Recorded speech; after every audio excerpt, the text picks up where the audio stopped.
మన దాతృత్వము ఇతరులను ఏ విధంగా ప్రభావితం చేయగలదు? మన దాతృత్వం యొక్క ఫలితం ఏ విధంగా ఉంటుంది? ఈ విషయాలను ఆలోచిద్దాం.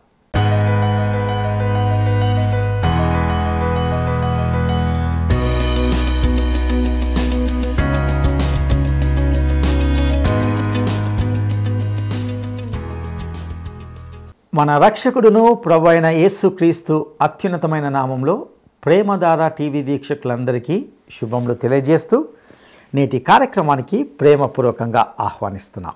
ఈనాటి పాఠంలో మన ధ్యాన భాగంగా 2వ కొరింథీ పత్రిక 9వ అధ్యాయము 1 నుండి 9 వరకు ధ్యానించుకోబోతున్నాం. ఇందులో పౌలు కొరింథీలోని క్రైస్తవులను తాను చెప్పే మాటల ద్వారా దాతృత్వమునకు సంబంధించి ముందుగానే సిద్ధం చేస్తున్నట్లుగా గమనిస్తాం. కొరింథీ విశ్వాసులు సహాయం చేయడానికి సిద్ధంగా ఉన్నారని అతనికి తెలుసు. కాబట్టి వారు ఇవ్వడానికి ఎంత ఆతృతగా ఉన్నారో అతను మాసిదోనియన్లకు ముందుగానే చెప్పాడు. ఇది నిజానికి మాసిదోనియన్లు కూడా ఇవ్వమని ప్రోత్సహించినట్లుగా ఉంటుంది. ఒకవేళ కొరింథీలోని ప్రజలు తమ దాతృత్వానికి గుర్తుగా బహుమానంతో సిద్ధంగా లేకుంటే అది అంత బాగుగా ఉండదు. అందువలన అతడు తీతును మరో 2 సోదరులను పంపుతున్నాడు. తద్వారా పౌలు రాకముందే వారు దీనిని చేయాలి అనేది అతని ఉద్దేశం. పరిచర్యకు ఇచ్చేది ఉదారంగా ఉండాలని అతడు కోరుకున్నాడు. వారు కోరుకున్నారు కాబట్టి ఇవ్వాలని అతడు కోరుకుంటున్నాడు. ఎవరో చెప్పినందున వారు ఇవ్వకూడదనుకున్నాడు. అసలు విశ్వాసులు ఎందుకు ఇవ్వాలో, ఎలా ఇవ్వాలో వివరిస్తూ ఈ భాగంలో క్రైస్తవ దాతృత్వంను గూర్చి ఎంతో చక్కగా వివరించినట్లుగా చూడగలుగుతాం. ఇక ఆ విషయాలను ఇందులో తెలుసుకుందామా? ప్రియ శ్రోతలు, రండి, మీ బైబిళ్ళు తెరవండి. ఈరోజు మన పాఠం 2 కొరింథీ 9వ అధ్యాయం 1 నుండి 9వ వచనం వరకు. పరిశుద్ధుల కొరకైన ఈ పరిచర్యను గూర్చి మీ పేర రాయడానికి నాకు అగత్యం లేదు. మీ మనస్సు సిద్ధమై ఉన్నదని నేనెరుగుదును. అందువలన సంవత్సరము నుండి అకయ్య సిద్ధపడి ఉన్నదని చెప్పి నేను మిమ్మును గూర్చి మాసిదోనియా వారి ఎదుట అతిశయపడుతున్నాను. మా ఆసక్తిని చూచి అనేకులు ప్రేరేపించబడ్డారు. అయితే మిమ్మును గూర్చిన మా అతిశయము ఈ విషయములో వ్యర్థము కాకుండునట్లు నేను చెప్పిన ప్రకారము మీరు సిద్ధముగా ఉండడానికి ఈ సహోదరులను పంపాను. మీరు సిద్ధపడని పక్షమున ఒకవేళ మాసిదోనియా వారెవరైనా నాతో కూడా వచ్చి మీరు సిద్ధముగా ఉండకపోవడము చూచిన ఎడల ఈ నమ్మిక కలిగి ఉన్నందుకు మేము సిగ్గుపరచబడతాము. మీకు సిగ్గు కలుగుతుంది. ఇంకా చెప్పటం ఎందుకు? లోగడ ఇస్తామని మీరు చెప్పిన ధర్మము పిసినితనముగా ఇవ్వక ధారాళముగా ఇవ్వవలెనని చెప్పి సహోదరులు ముందుగా మీ వద్దకు వచ్చి దానిని జమచేయడానికి హెచ్చరించడము అవసరమని తలంచాను. కొంచెముగా విత్తేవాడు కొంచెముగా పంట కోస్తాడు, సమృద్ధిగా విత్తేవాడు సమృద్ధిగా పంట కోస్తాడు అని ఈ విషయమై చెప్పవచ్చు. సణుక్కోకుండా బలవంతముగా కాక ప్రతివాడు తన హృదయములో నిశ్చయించుకున్న ప్రకారము ఇవ్వాలి. దేవుడు ఉత్సాహముగా ఇచ్చేవారిని ప్రేమిస్తాడు. అన్నిటియందు ఎల్లప్పుడూ మీలో మీరు సర్వ సమృద్ధి గలవారై ఉత్తమమైన ప్రతి కార్యము చేయడానికి దేవుడు మీ ఎడల సమస్త విధములైన కృపను విస్తరింపచేయగలడు. ఇందు విషయమై ఆయన వెదజల్లి దరిద్రులకిచ్చాడు. అతని నీతి నిరంతరము నిలుస్తుంది అని రాయబడి ఉంది. శ్రోతలు వింటున్నారా? యెరూషలేములో ఆర్థికంగా బేదరికంలో ఉన్న విశ్వాసులకు సహాయం చెయ్యాలి. 8వ అధ్యాయంలోని అంశము 9వ అధ్యాయంలో కొనసాగుతుంది. పౌలు కృపాదాతృత్వాన్ని గురించి మాట్లాడుతున్నాడు. క్రైస్తవ దాతృత్వం అంటే ఏమిటో పౌలు విశదపరుస్తున్నాడు. తోటి విశ్వాసులకు సహాయం చెయ్యండని నేను మీకు పదే పదే చెప్పాల్సిన పని లేదు. ఇంతకు ముందే చెప్పాల్సిందంతా చెప్పాను. మీరు మానసికంగా ఎంతో పరిణతి చెందినవారు. మీ గురించి మాసిదోనియా వారికి ఎంతో ఘనంగా చెప్పాను. సంవత్సరం క్రిందటే అకయ్య వారు సిద్ధంగా ఉన్నారని చెప్పాను. మీ ఆసక్తి అనేక మందిని దాతృత్వానికి ప్రేరేపించింది. ఇప్పుడు మీరు నా మాట నిలవబెట్టాలి. మీరు దాతృత్వంలో మీ గురించిన నా అతిశయాన్ని రుజువు చెయ్యాలి, సార్థకం చెయ్యాలి. మీరు సిద్ధంగా ఉండాలి. ఒకవేళ మాసిదోనియా విశ్వాసులు నాతో వస్తే, తీరా వారు వచ్చినప్పుడు మీరు సిద్ధంగా లేకపోతే మాకు సిగ్గు, మీకు సిగ్గు. మీ గురించి నేను చెప్పిందంతా వట్టిదైపోతుంది. మీరు ధారాళంగా ఇవ్వాలి. సంఘానికిది దాతృత్వ పరీక్ష. ఏ సంఘం ధారాళంగా ఇస్తుందో ఆ సంఘం పరిపక్వ స్థాయికి ఎదిగిందని అర్థం. ఇవ్వటంలో ఎదగని సంఘం ఆధ్యాత్మిక వయస్సులో ఎదగటం లేదని అర్థం. మృత సంఘం ఇవ్వలేదు, శరీరం చచ్చుబడిపోయింది.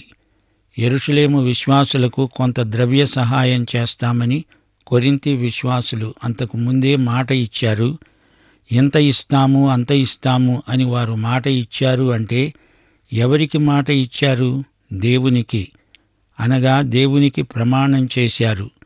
దేవుడిస్తున్నాడు, అందులో నుంచి మనం ఇస్తున్నాము.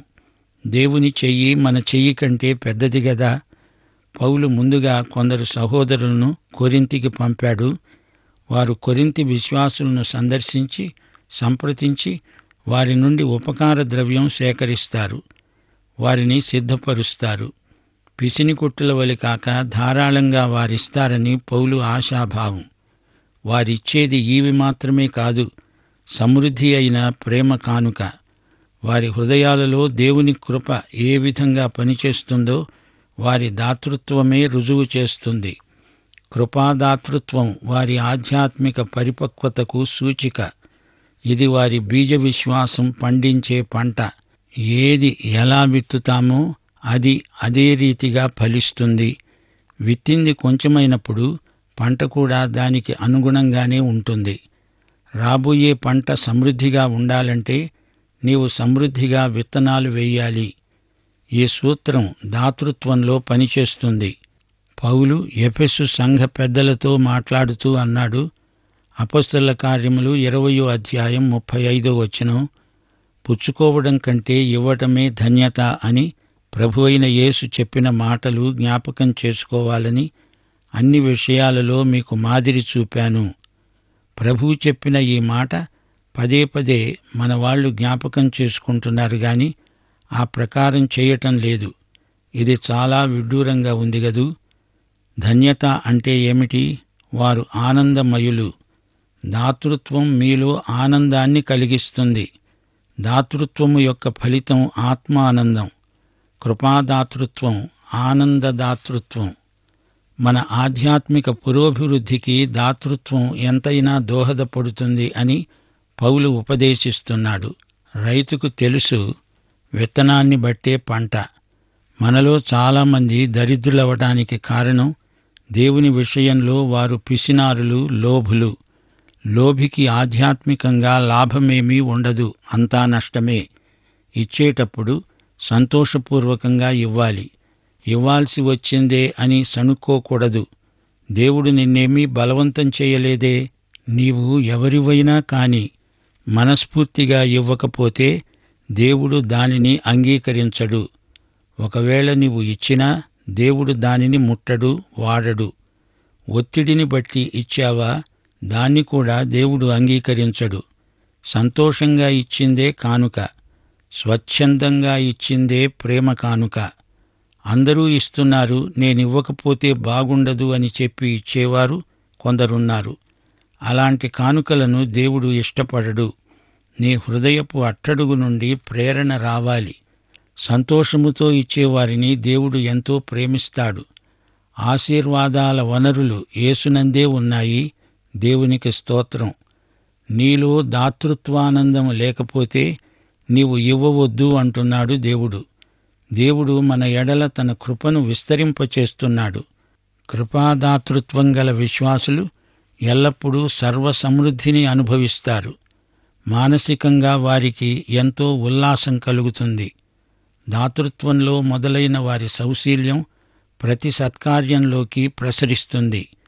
ప్రభువు సేవకు ఇచ్చిన వారే సంపన్నులు, ఇవ్వనొల్లని వారే దరిద్రులు. దానశీలము, ఉదార స్వభావము గలవారిని దేవుడెంతో ఆశీర్వదిస్తాడు. భౌతికం కంటే విలువైన ఆధ్యాత్మిక ఆశీర్వాదాలు దేవుడెన్నో ఇస్తాడు. పారలౌకికమైన ప్రతి ఆశీర్వాదము క్రీస్తునందు మనకు దేవుడు వాగ్దానం చేశాడు. దేవుని దాతృత్వపు నీతిలో నిత్యత్వపు పరిమాణమున్నది. ఆయన బీదలకు ఆశీర్వాదాలను వెదజల్లేవాడు. విత్తేవారికి విత్తనం సరఫరా చేసేవాడు దేవుడే కదా. మనకు అన్నం పెట్టేవాడు దేవుడే. విత్తనం నాటినప్పుడు అందులో నుండి అనేక విత్తనాలను రప్పించి మనకు విస్తారమైన పంట ఇచ్చేవాడు ఆయనే. కొందరు విశ్వాసులు మంచి అతిథి ప్రియులు. లుదియలాగా తమ ఇంటి తలుపులను దైవ సేవకులకు బార్లాగా తెరుస్తారు. ఆతిథ్య పరిచర్య కూడా ఒక వరమే. కొందరేమి చేస్తారంటే తమ ఇరుగు పొరుగు కుటుంబాలను తమతో ప్రార్థనాలయానికి తీసుకువస్తారు. ఆ తరువాత వారిని తమ ఇంటికి భోజనానికి తీసుకువెళ్తారు. వీరి సాక్ష్యం అమోఘంగా పనిచేస్తుంది. వారు ఈ విధంగా దేవుని వైపునకు ఆకర్షితులవుతారు. ఒంటరిగా ఉన్నవారికి ఇలాంటి సహవాసాన్ని ఒక బహుమానంగా మనమివ్వాలి. దేవుడు మనల్ని ఆశీర్వదిస్తాడు. రైతు మంచి విత్తనాలు విరివిగా సేకరిస్తాడు. సమృద్ధి పంట రావాలనే ఆశాభావంతో విత్తనాలు వేస్తాడు. విత్తనాలను విస్తరింపచేస్తాడు దేవుడు. మనం చేసే ప్రతి సత్కార్యాన్ని దేవుడు సఫలపరుస్తాడు. దేవుని బిడ్డలారా, ప్రభువు కార్యాభివృద్ధి యందు ఆసక్తులై ఉండండి. అయితే ఈ సందర్భంలో విశ్వాసులు గమనించవలసిన ప్రాతిపదిక సత్యం ఒకటుంది. 1 తిమోతి 5:8 ఎవడైనా స్వకీయులను విశేషముగా తన ఇంటి వారిని సంరక్షించకపోయిన ఎడల వాడు విశ్వాస త్యాగము చేసిన వాడై అవిశ్వాసి కన్నా చెడ్డవాడై ఉంటాడు. తన వారిని పోషించకుండా అంతా దేవునికి ఇచ్చేశాను అంటే అది తప్పు. నీ ఇంటివారిని నీవు పోషించాలి గదా. ముందుగా తన కోసం నిన్నెన్నుకున్నాడు, జగతికి రూపు లేనప్పుడు. ముందుగా తన కోసం నిన్నెన్నుకున్నాడు, జగతికి రూపు లేనప్పుడు. పరిశుద్ధ పాత్రగా నిన్ను వాడుకోవాలని, పరిశుద్ధ పాత్రగా నిన్ను వాడుకోవాలని తల్లి గర్భమందే నీపై ఆశ పెట్టుకున్నాడు.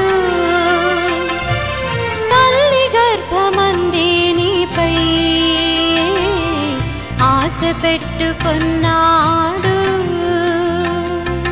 పేరు పెట్టి పిలిచాడు యేసయ్యా, చేయి చాపి నిలిచాడు యేసయ్యా.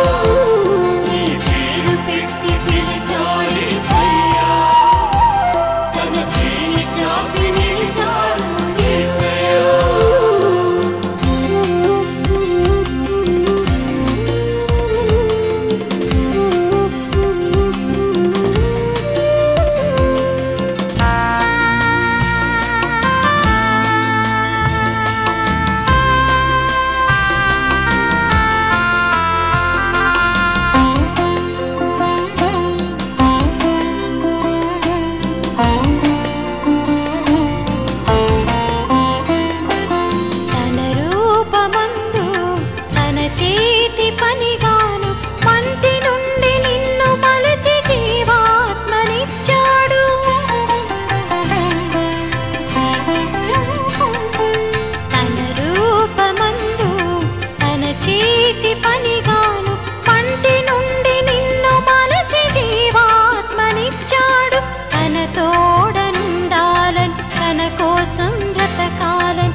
తోడనుండాలని తన కోసం బ్రతకాలని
ప్రియశ్రోతలు వింటున్నారా? పాత నిబంధనలోని అబ్రహాము లోతుల వృత్తాంతం ఒక్కసారి జ్ఞాపకం చేసుకుందాము. అబ్రహాముతో వెళ్ళిన లోతుకు గొర్రెలు, గుడ్లు, గుడారములు ఉన్నాయి. వారు కలిసి జీవించడానికి ఆ స్థలం చాలలేదు. వారి ఆస్తి అంతా విస్తారంగా ఉంది. అబ్రహాము, లోతు ఇద్దరూ ఐశ్వర్యవంతులే. ఇద్దరూ వేరుపడాల్సి వచ్చింది. అబ్రహామీయ నీతిని గుర్తించారా? లోతు, నీకేమీ ఎంత కావాలో ముందుగా నీవే కోరుకో, ఆ తరువాత మిగిలిందే నేను తీసుకుంటాను. అది అబ్రహాము ఆర్థిక నీతి. త్యాగమంటే ఏమిటో అబ్రహాము తన దేవుని నుండే పాఠాలు నేర్చుకున్నాడు. ఆదికాండం 12వ అధ్యాయం 21వ వచనంలో దేవుడు అబ్రహాముకు ప్రాథమిక పాఠం నేర్పాడు. నీవు లేచి నీ దేశము నుండి, నీ బంధువుల వద్ద నుండి, నీ తండ్రి ఇంటి నుండి నేను నీకు చూపించబోయే దేశానికి వెళ్ళు. తనకు ప్రియమైంది దేవుని పిలుపు కోసం వదులుకున్నాడు. లోతు విషయంలో కూడా తన హక్కును అబ్రహాము వదులుకున్నాడు. ఇంకా గొప్ప త్యాగానికి దేవుడు అబ్రహామును సిద్ధపరుస్తున్నాడు. ఇంచుమించు 40 సంవత్సరాలు అబ్రహాము దేవుని వద్ద నేర్చుకున్న తరువాత తన స్వంత కుమారుణ్ణే దేవుని కోసం వదులుకోవడానికి సిద్ధమయ్యాడు. త్యాగపూర్వకమైన దాతృత్వం దానంతట అదే రాదు. దేవుని కృపలో వర్ధిల్లుతూ దేవుని బడిలో పాఠాలు నేర్చుకున్న వారికే అట్టి దాతృత్వం అలవడుతుంది. దేవుడు నేర్పిన ప్రాథమిక పాఠం నుండి ఒక్కొక్క మెట్టు ఎదిగేవారు కృపాదాతృత్వ దిశగా అభివృద్ధి సాధించిన వారవుతారు. మనకున్నదంతా దేవునిదే అన్నప్పుడు కృపాదాతృత్వానికి క్రొత్త నిబంధనలో హద్దులేమీ లేవు. 100% ఇవ్వగలిగే వరకు ఇస్తూనే ఉంటారు. మన ఉచ్ఛ్వాస నిశ్వాసములు సైతం దేవుని కృపే. మనము ఏమై ఉన్నామో అది, మనకు ఏమున్నదో అది అంతా దేవుని కృపే. ఇది మనం గ్రహించిన కొద్దీ దాతృత్వమందు ఆనందిస్తాము. దాతృత్వం మన ఆధ్యాత్మిక ఎదుగుదలకు సూచిక. దేవునితో మనకున్న సన్నిహిత సహవాసాన్ని వ్యక్తం చేసేది దాతృత్వమే. మనమిచ్చేది స్వచ్ఛందంగా, సంతోషంగా ఇవ్వాలి. ఇవ్వటంలో ఆసక్తి దేవుని బిడ్డల సహజాతం. పాత నిబంధన వ్యవస్థ ధర్మశాస్త్రం కింద ఉంది. అయినా పాత నిబంధనలో కూడా దేవుని కృప ఆయన ప్రజల చర్యలలో అడపాదడపా కానవస్తుంది. స్వచ్ఛంద అర్పణలు దేవుని ప్రజలు పలు సందర్భాలలో తెచ్చారు. ద్వితీయోపదేశకాండం 16వ అధ్యాయం 10వ వచనం అంటోంది, నీ దేవుడైన యెహోవాకు వారముల పండుగ ఆచరించడానికి నీ చేతనైనంత స్వేచ్ఛార్పణమును సిద్ధపరచాలి. నీ దేవుడైన యెహోవా నిన్ను ఆశీర్వదించిన కొలది దానిని ఇవ్వాలి.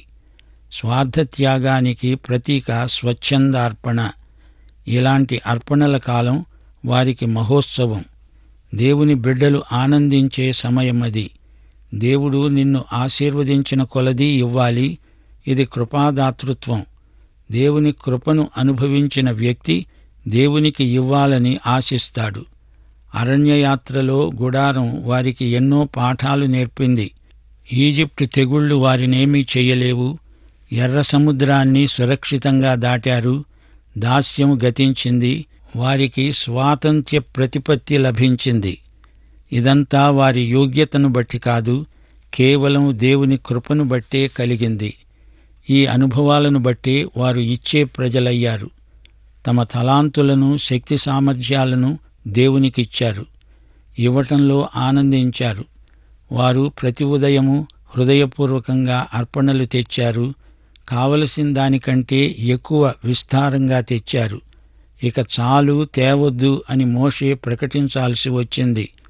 నిర్గమకాండం 36వ అధ్యాయం 3 నుండి 7వ వచనం వరకు 3 సార్లు ఇశ్రాయేలీయులు ఆలయ నిర్మాణ కార్యక్రమం తలపెట్టారు. 3 సార్లు ప్రజలు ధారాళంగా ఇచ్చారు. ఇది కృపాదాతృత్వమే. బీదరికం అనేది సాంఘిక శాపం. దేవుని ప్రజల కృపాదాతృత్వమే ఈ శాపాన్ని ఎత్తివేయగలదు. లేవియకాండం 19వ అధ్యాయం 9-10 వచనాల్లో దేవుడు బీదల కోసమై చేసిన ఏర్పాటును గమనించండి. పంట కోసేటప్పుడు ఓరలను పూర్తిగా కొయ్యకూడదు, కోతలో పరిగెను ఏరుకోకూడదు, తోటలో రాలిన పండ్లను ఏరుకోకూడదు. ప్రియశ్రోతలు వింటున్నారా? కొరింథీ సంఘస్థులను దాతృత్వంలో ప్రోత్సహించడానికి పౌలు మాసిదోనియా వారిని మాదిరిగా చూపుతున్నాడు. అలాగే మాసిదోనియా వారికి కొరింథీయులను మాదిరిగా చూపెడతాడు. అయితే కొరింథీ వారి విషయంలో పౌలు కొంచెం అనుమానపడ్డాడు. ఒకవేళ వీరు తనకు ఆశాభంగం కలిగిస్తారేమో అని సంకోచించాడు. గాని పౌలు హృదయం ఎంతో విశాలమైంది. ఒక సంఘానికి మరో సంఘం బలహీనతలు చెప్పి వారిని విమర్శించడం పౌలు ఎన్నడూ చెయ్యడు. ఒకరి ఎదట ఒకరిని మెచ్చుకుంటాడు, ప్రశంసిస్తాడు. పన్ను కట్టేవారు ఎవరూ సంతోషంగా ఆ పని చెయ్యరు. పన్ను ఎగ్గొట్టడానికి ఏ అవకాశమున్నదా అని వెతుకుతూ ఉంటారు. కాని దేవుని బిడ్డలు పన్ను చెల్లించాల్సి వచ్చినా లేక దాతృత్వం చూపినా ఎంతో ఆనందంగా, స్వచ్ఛందంగా, బలవంతం లేకుండా ఇస్తారు. ఇది దేవుని బిడ్డల ప్రత్యేకత. పుచ్చుకునే వ్యక్తికి ఉన్న సంతోషం కంటే ఇచ్చేటప్పుడు విశ్వాసికి ఎక్కువ ఆనందం కలుగుతుంది. ఇది దాతృత్వానందం. బిచ్చగాడికి ఏదైనా ఇచ్చేటప్పుడు ఏదో ధర్మం చేశాము అనే తృప్తి మాత్రం కలుగుతుంది కొందరికి. అలా కాదు, అక్కరలో ఉన్న వ్యక్తికి సహాయం చేస్తున్నాము అనే భావన కలగాలి. దానం చేస్తున్నామనే గర్వం చాలా ప్రమాదకరం. పేరు ప్రతిష్టల కోసం మత పరిధిలో తమ అంతస్తు హెచ్చించుకునేటందుకు కొందరిస్తారు. ఇలాంటి వైఖరి దేవునికి అసలు గిట్టదు. దాతను అంటూ నలుగురిలో ఘనతను కోరడం దేవుని దృష్టిలో ఎంతో హేయమైన వైఖరి. నలుగురు చూచి మెచ్చుకుంటేనే కాని కొందరు ఏమీ ఇవ్వరు. కొందరేమో పుణ్యం వస్తుందని ఇస్తారు. దేవుని బిడ్డల నిఘంటువులో పుణ్యము అనే మాట లేదు. యేసుక్రీస్తునందు మనకు పుణ్యమంతా ఆయనతో పాటు వచ్చిందే. మనం రక్షించబడిన తరువాత చేసే ప్రతి సత్కార్యము ఆయనను మహిమపరుస్తుంది. నీవు ఇచ్చావు మంచిదే గాని దాని వెనుక ఉన్న వైఖరులు ఎలా ఉన్నాయో సరిచూసుకోవలసిందని పౌలు హెచ్చరిస్తున్నాడు. దాతృత్వానికి ప్రేరణ ప్రేమ, అంతే. దేవుని ప్రేమ మనలను బలవంతం చేస్తున్నది. ప్రేమిస్తాము గనుక ఇవ్వకుండా ఉండలేము. దేవుడు లోకమును ఎంతో ప్రేమించి తన కుమారుణ్ణి మనకిచ్చాడు. అక్కరలో ఉన్న వ్యక్తికి సహాయపడాలనే ఆశ మనలో రానురాను అధికమవుతుందే కాని తరగదు. పౌలు వచ్చి వారి మీదికి ఒత్తిడి తెచ్చి డబ్బు వసూలు చేయటం కాదు, వారే స్వచ్ఛందంగా ఈ ఉపకార ద్రవ్యాన్ని తమ వద్ద సిద్ధంగా ఉంచుకోవాలి. ఇదే హెచ్చరికతో పౌలు వారిని దాతృత్వానికి ప్రేరేపిస్తున్నాడు. క్రైస్తవ దాతృత్వం అడిగి అడగక ముందే ఇచ్చేది అయి ఉండాలనేదే పౌలు తాత్పర్యం. మనమింకా పాపులమై ఉండగానే క్రీస్తు మన కోసం చనిపోయాడు అనే పరమ సత్యాన్ని మనమెన్నడూ మరువలేము. మనం అడగక ముందే, అడుగుతూ ఉండగానే మనము ఊహించిన దానికంటే దేవుడు ఎక్కువే ఇస్తాడు. ఇవ్వడంలో మన పట్ల యేసు వైఖరి ఏదో అదే వైఖరి మనం ఇతరుల పట్ల కలిగి ఉండాలి. దాత ఎన్నడూ నష్టపోడు. ఇవ్వటమంటే విత్తనం నాటటమే. విరివిగా విత్తితే సమృద్ధి పంట. వర్తమాన కాలం విత్తనాలు చల్లే కాలం. పంట భవిష్యత్తులో వస్తుంది. విత్తనాలు ఫలిస్తాయి. ఇచ్చేవారి హృదయాలు, ఆత్మ ఎంతో సంపన్నమవుతాయి. ఫిలిప్పీ పత్రిక 4వ అధ్యాయం 15-16 వచనాలలో పౌలన్నాడు, ఫిలిప్పీయులారా, ఇచ్చే విషయములో, పుచ్చుకునే విషయములో మీరు తప్ప మరే సంఘపు వారు నాతో పాలివారు కాలేదని మీకు తెలుసు. ప్రియ శ్రోత, నీవు యేసుక్రీస్తును నీ స్వకీయ రక్షకుడుగా, ప్రభువుగా ఎరుగుదువా? అయితే ఈ పాఠం నీకోసమే. పాఠం ఇంతటితో సమాప్తం. ప్రభు అయిన యేసుక్రీస్తు వారి కృప, తండ్రి అయిన దేవుని ప్రేమ, పరిశుద్ధాత్మ యొక్క అన్యోన్య సహవాసము మనకందరికీ సదాకాలము తోడై ఉండునుగాక. ఆమేన్.